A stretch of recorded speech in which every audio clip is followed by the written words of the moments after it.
இடதுசாரிகள் தெளிவாக இருக்காங்க, நாங்கள் வெளியிலிருந்து ஆதரவு அப்படின்னு நிலைப்பாட்டில். ஆனால் விசிக அமைச்சரவை இடம்பெற்றும் இன்னும் அந்த முடிவெடுக்க தயக்கப்படுறாங்களா அப்படின்னு?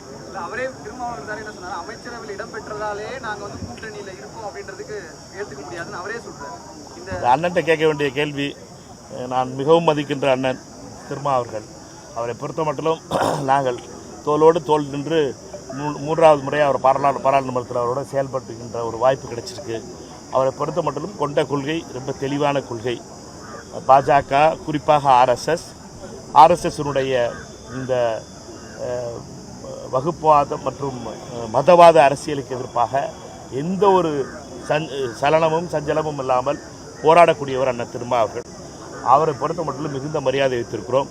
அவருடைய நிலை என்பது அவருடைய கட்சியினுடைய நிலை.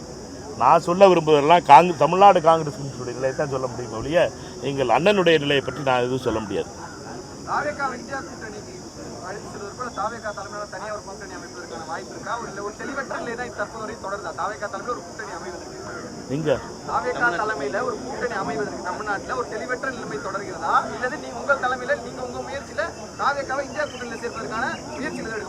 ரெண்டு விஷயத்தை குழப்பிக்கிறாதிய. இந்தியா கூட்டணிங்கிறது டெல்லியில் விளையாடுற விளையாட்டு. தமிழ்நாட்டில் இருக்கிறது தாவேகாவுடைய தலைமையிலான ஆட்சி.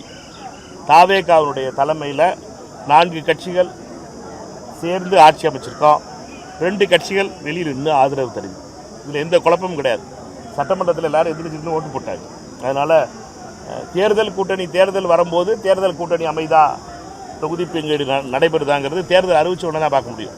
எங்களை பொறுத்த மட்டும் ஆதரவு தந்து தோழமையில் வந்து அமைச்சரவையில் இருக்கிறோம். அடுத்து முதல் அமைச்சரவை கூட்டம் நடந்துருச்சு.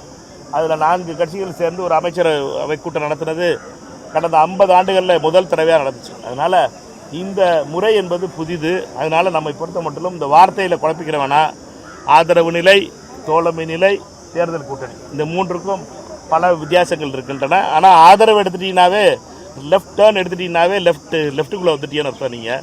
அதனால் லெஃப்ட் டேர்ன் எடுத்தாச்சு. எல்லா கட்சிகளும் லெஃப்ட்டில் வந்ததுக்கப்புறம் ரைட்டை பற்றி பேசிக்கிட்டு இருக்குங்கிறது வெற்றி வேலை. வேறு ஊருக்கு போயிடுவோம். அது போகிறது இல்லை. நம்ம தான் வண்டி ஏறியாச்சு லெஃப்ட் டேர்னில். அதனால் நம்முடைய பாதை தெளிவாக இருக்கிறது. தமிழகத்தை மதசார்பற்ற வழியிலே காப்பதற்காகவும் அமித்ஷாவினுடைய கையிலே தமிழ்நாட்டை ஒப்படைக்காமல் இருப்பதற்காகவும் இந்த கூட்டணி அமைக்கப்பட்டது.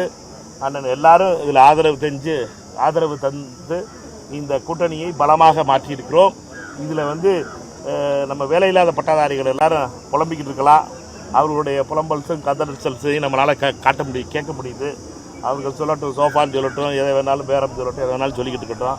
வேலையை பார்க்குற மந்திரிகள் வேலையை பார்க்கட்டும். எங்களை மாதிரி ஆளுகள் வந்து தலைவர்களுக்கு மரியாதை கொடுத்துட்டு போகிறோம். சரியா?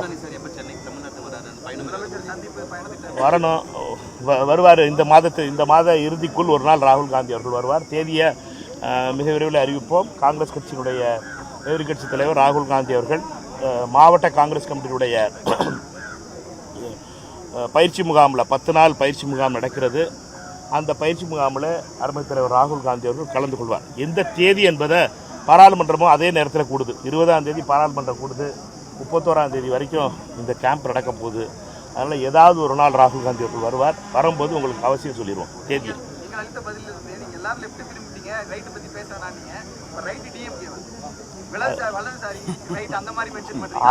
நான் சொல்ல வேண்டியதை சொல்லிட்டேன். நீங்கள் எப்படி டேர்ம் பண்ணிக்கணுமோ, எப்படி நீங்கள் அண்டர்ஸ்டாண்ட் பண்ணிக்கணுமோ படிக்கிறீங்க.